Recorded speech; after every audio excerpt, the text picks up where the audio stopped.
Hello and welcome back to An Old Man Watches, where today I'm going to be talking about the 1976 supernatural horror film, The Omen. And at the start of the film, we meet American diplomat Robert Thorne and his pregnant wife, Catherine. After Catherine gives birth, the hospital chaplain tells Robert that the baby died and persuades him to secretly adopt a baby boy whose mother died in childbirth that same night. Robert never tells Catherine that the child, whom they name Damien, is not their own flesh and blood. 5 years later, after a seemingly ordinary childhood, things start to go a bit odd. Damien's nanny commits suicide at his birthday party. Damien freaks out at being taken to a church. Animals seem terrified of Damien. Or most animals, anyway. Menacing Rottweilers that appear out of nowhere seem to like him a lot, but that is very much the exception. So, it's all very strange, and it's about to get stranger. A seemingly crazy priest keeps accosting Robert Thorne, warning him that Damien is the Antichrist. The priest's warnings only ceased when he is killed in what appears to be a freak accident. But as the bizarre phenomena continue and become more and more threatening to himself and his wife, Robert Thorne begins to wonder if perhaps the crazy priest was onto something after all. So, according to producer Harvey Bernhard, he came up with the idea of a movie about the Antichrist after a discussion with one of his friends about the Bible. Bernhard immediately hired a scriptwriter who spent the next year writing what would ultimately become The Omen.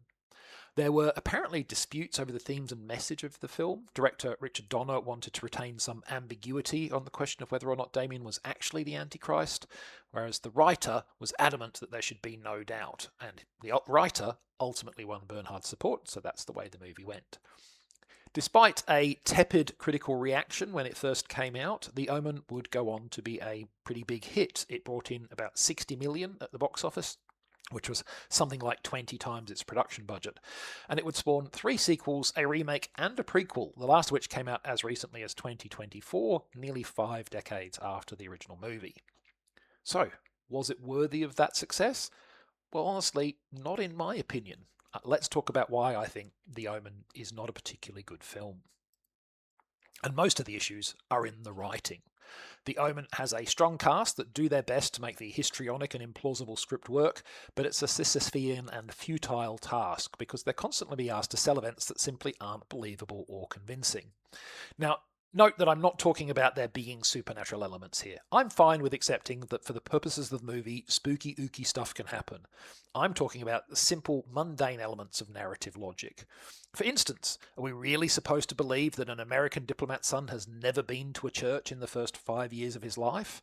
I mean, I could potentially see that happening today, but in the 70s it seems very unlikely. At the very least, it seems, more likely than not that he would have been baptized. Over 70% of American children were in the 70s, and that was particularly the case with politicians because they like to seem respectable. Then there's a pivotal scene which relies on a British police officer carrying a pistol while on an ordinary beat, which they generally don't do even today and certainly did not do in the 1970s. Then there's giggle-worthy dialogue, like when the movie tries to make the formation of the common market, today's EU, into a sign of the forthcoming apocalypse. I know there's a far-right fringe that thinks the European Union is the devil's work, but you're not actually supposed to take those cretins seriously. Still, I can forgive these issues if the movie succeeded in its primary goal of being scary. But unfortunately, it's frankly a very tepid affair. Now, an argument could be made that some of the lack of horror impact is a result of the 50 years that have elapsed since The Omen was made. Scenes that were considered fundamentally and intrinsically shocking in the 1970s, such as the suicide I mentioned before, and a slow-motion decapitation sequence, simply wouldn't raise that many eyebrows today, where we see much more graphic stuff on television. But oh well, it was the 70s, what can you expect, is not an excuse. Plenty of much more impactful, effective, scary movies were made in that decade. Jaws, Halloween, Alien, Invasion of the Body Snatchers, Dawn of the Dead, and The Exorcist are 6 that come to mind immediately. What does The Omen have to offer in comparison? Nothing compelling. In several cases, in fact, its supposedly spooky scenes are likely to just cause amusement. Ooh, it's windy and fall and the leaves are blowing around. That could only be Satan's work. So, why, given all this, was The Omen such a success? Well, I wouldn't be surprised if it in part rode the coattails of the far superior The Exorcist, which had similar religious themes and was an even more massive hit. That film brought in 7 times as much at the box office and also netted no less than 10 Oscar nominations, winning 2. And I have no doubt the film was also helped by the strong cast I mentioned before. Gregory Peck and Lee Remick were popular, bankable stars of the era with both critical and commercial success in their long careers. And the filmmakers also did a good job in casting the all-important role of Damien. This went to then 5-year-old Harvey Spencer Stevens in what would be his only significant acting credit.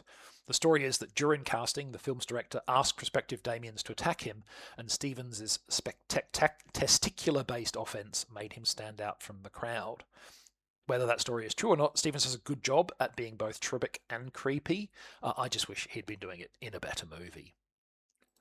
Next time, kick off your Sunday shoes because it's time to get Footloose, both in 1984 and in 2011. But that is next time. Until then, thanks for watching. I hope you've enjoyed it. And if you've seen The Omen, let me know what you thought of it.